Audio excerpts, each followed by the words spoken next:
നമസ്കാരം. തീർത്ഥയാത്രയിലെ ഇന്നത്തെ എൻ്റെ വീഡിയോയിലേക്ക് ഏവർക്കും ഹൃദ്യമായ സ്വാഗതം. ഇന്ന് എറണാകുളം നോർത്തിലാണ്, പരമാര ദേവീക്ഷേത്രത്തിലാണ് ദർശനം നടത്താനായിട്ട് എത്തിയതാണ്. അപ്പോൾ നമുക്ക് കൂടുതലൊന്നും ഞാൻ സംസാരിക്കുന്നില്ല.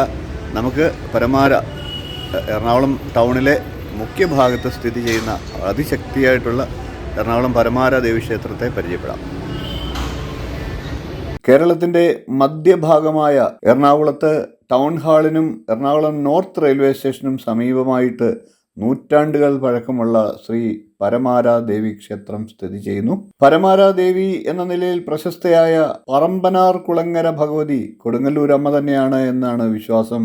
കേരളത്തിലെ കാളി ക്ഷേത്രങ്ങളിൽ കൊടുങ്ങല്ലൂരമ്മയെ മൂലദേവതയായി ബഹുമാനിക്കുന്നു. കൊടുങ്ങല്ലൂരമ്മ ആലുങ്കൽ ഭഗവതിയായി മറ്റൊരു ഭാവത്തിൽ അവതരിക്കുകയായിരുന്നു ഇവിടെ. ഈ വിഗ്രഹം ഇപ്പോഴും വളരുന്നുണ്ട് എന്നാണ് വിശ്വാസം. കാളി വടക്ക് വശത്തേക്ക് അഭിമുഖമായിരിക്കുമ്പോൾ ഉഗ്രരൂപം നൽകപ്പെടുന്നു. ഇവിടെ ദേവി വടക്ക് ദർശനമായിട്ടാണ് ഇരിക്കുന്നത്. മെട്രോ നഗരത്തിന്റെ ഹൃദയഭാഗത്ത് ക്ഷേത്രം സ്ഥിതി ചെയ്യുന്നതിനാൽ ആളുകൾക്ക് വളരെ എളുപ്പത്തിൽ ക്ഷേത്രത്തിൽ എത്തിച്ചേരാനാകും. ക്ഷേത്രം എല്ലാ ദിവസവും പൊതുജനങ്ങൾക്കായി തുറന്നിരിക്കുന്നു. ദർശന സമയം രാവിലെ 5 മുതൽ 10:30 വരെയും വൈകിട്ട് 5 മുതൽ 8 വരെയുമാണ്. വടക്കോട്ട് ദർശനം അരുളുന്ന ദേവീക്ഷേത്രങ്ങൾ കേരളത്തിൽ വളരെ വിരളമാണ്.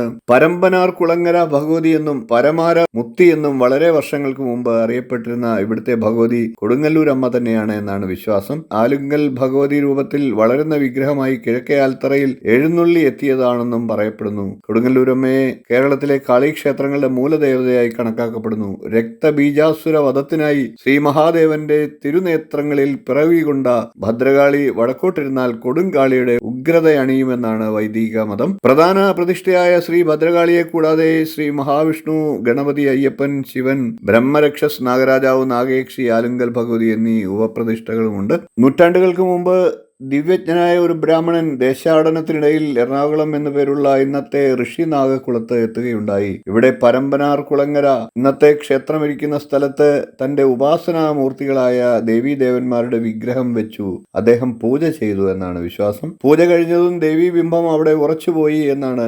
തുടർന്ന് ദേവപ്രശ്ന വിധികൾ നടത്തി ഒരു ദേവീക്ഷേത്രം പണിയുകയും ബിംബം അവിടെ പ്രതിഷ്ഠിക്കുകയും ചെയ്തു. ക്ഷേത്രോത്ഭവവുമായി ബന്ധപ്പെട്ട ചരിത്രം ഇങ്ങനെയാണ് പറയുന്നത്. ദേശാടന പ്രിയനായിരുന്ന ആ ബ്രാഹ്മണ ശ്രേഷ്ഠൻ പൂജിച്ച ദേവവിഗ്രഹം തോട്ടത്തിങ്കൽ എന്ന മറ്റൊരു സ്ഥലത്ത് ക്ഷേത്രം നിർമ്മിച്ച് അങ്ങോട്ട് മാറ്റി പ്രതിഷ്ഠിച്ചു. അതാണ് ഇന്ന് എറണാകുളത്തെ SRM റോഡിൽ കാണുന്ന തോട്ടത്തിൽ ശ്രീ ധർമ്മശാസ്ത ക്ഷേത്രം. കൊച്ചി പ്രവിശ്യയിലെ അക്കാലത്തെ ഭരണകർത്താക്കന്മാരായിരുന്ന ചേരാനെല്ലൂർ കർത്താക്കന്മാരാണ് അന്ന് മുതൽ ക്ഷേത്ര ഭരണാധികാരികൾ. വളരെയേറെ ശക്തിവിശേഷങ്ങളുള്ള ക്ഷേത്രം എറണാകുളത്തിന്റെ ശക്തി കേന്ദ്രമാണ്. എല്ലാ വിശ്വാസികളും ഇവിടെ ഒരിക്കലെങ്കിലും ഒന്ന് വന്ന് തൊഴുക. എറണാകുളം പരമാര ദേവീക്ഷേത്രത്തിന്റെ വിശേഷങ്ങൾ നിങ്ങൾക്ക് മനസ്സിലായെന്ന് വിചാരിക്കുന്നു. അപ്പം ക്ഷേത്രവിശേഷങ്ങൾ ഇനിയും തുടർന്നാണ്.